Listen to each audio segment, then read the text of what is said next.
just put this over here. Alright. This is a pike position, and that is what I've learned from the sport diving.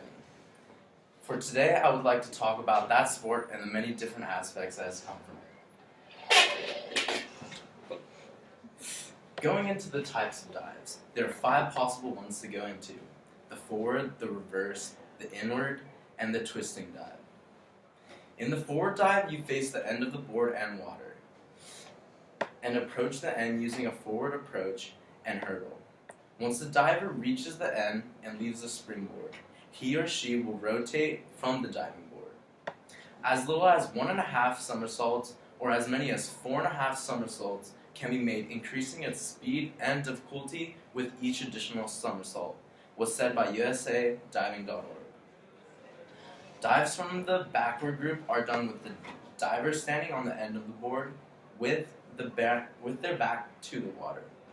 After executing a backward press and takeoff, the diver then rotates away from the springboard. Reverse dive is also known as a gainer. The diver faces the end of the board and the water and after a forward approach, and hurdles rotates back toward the diving board while moving forward and away from the diving board. Next, inward dives begin with the diver on the end of the springboard with the back to the water. The diver executes a backward press and takeoff, and then rotates toward the diving board while moving away from the board.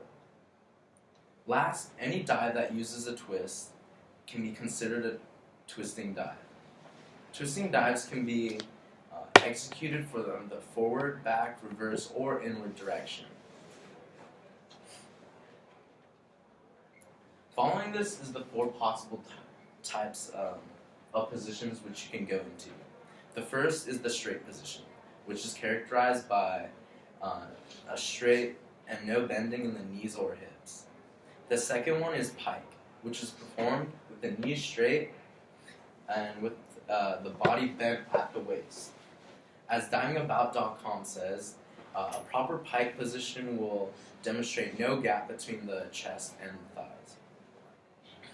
Next is the tuck position, which resembles a ball with the knees bent and the legs pulled as close to the body as possible, as shown in the middle.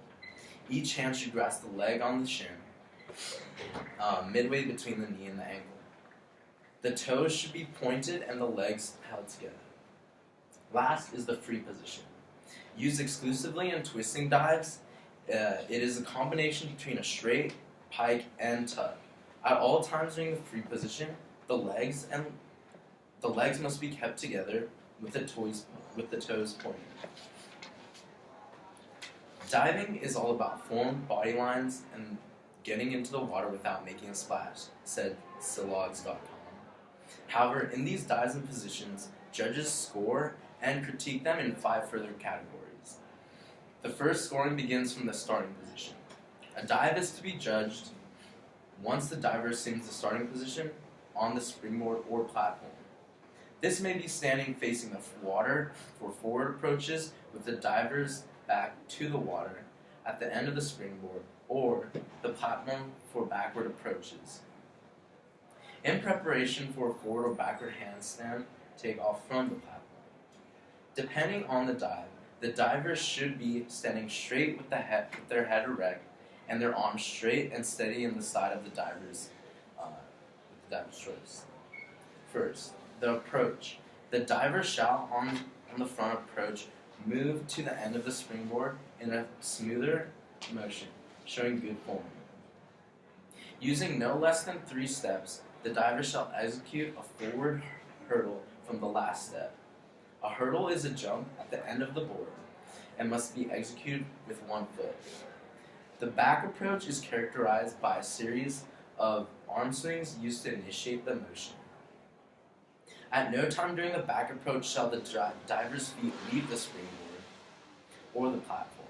If the diver begins the approach from the starting position and stops, the diving referee will declare a blank, and 2 points will be deducted from each judge's score. If the diver again starts the approach and stop, the diver will then be considered and failed, and no points will be awarded. Next, the takeoff. After completing the forward approach and hurdle, the takeoff should show proper balance and control, and initiate a safe distance from the board. The diver must leave the springboard with both feet. On a platform takeoff, the diver may leave the platform surface from one foot. Next is the flight. The flight of the dive should be smooth and graceful. At no time should the dive move to the left or right of the springboard or platform. During the dive, the body shall be carried in one of the 4 acceptable positions: the tuck, the pike, the straight, or the free. Following that is the entry into the water. Whether it is head first or feet first entry, this shall be vertical or as close to vertical as possible. The diver's body shall be straight. Their arms must be extended over their head in line with their body on their heads first. On feet first entries, the arms shall be straight and by the diver's side. JudgingBasic.org says, "Judging diving is a subjective endeavor.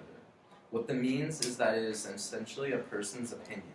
So the more informed a judge is on their experience and process, the more consistent their scoring will be." Oh, snuggles. Now the physical aspect of diving. It includes having a strong core and legs. With a powerful core, you can snap into your positions quicker, allowing for more somersaults to be done in the process. Along with that, strong legs are needed for higher takeoff. With a higher arc, it allows dives to not only look cleaner, but give the diver more time to complete his dive. At utexas.edu, they said physical appearance is an inseparable component of divers' overall performance, and yet the energy demands of the activity are not exceptionally high, which I believe was very true, since in competitions you only do from 6 to 12 dives. The last part is mindset. You have to go in each dive with courage and a positive attitude, said BaltimoreSun.com. Each dive only lasts from 2 to 4 seconds, which means you have to do one of the positions and dives within that frame. You can't dwell on what might happen. You have to concentrate on what you can do. During a competition of mine, I had to do a half gainer somersault, which doesn't seem that bad, but I started getting really nervous. My coach could tell I was stressing out, and even though I was hitting it during practice. But because of my doubt, I actually ended up opening up too early, causing me to backflop, which I received no points for. In this sense, mentality plays an equal role to the physical side as well. In all, I hope you guys know a bit more on the different dives if possible, the scoring that occurs with it, and the mental and physical side of diving. Thank you.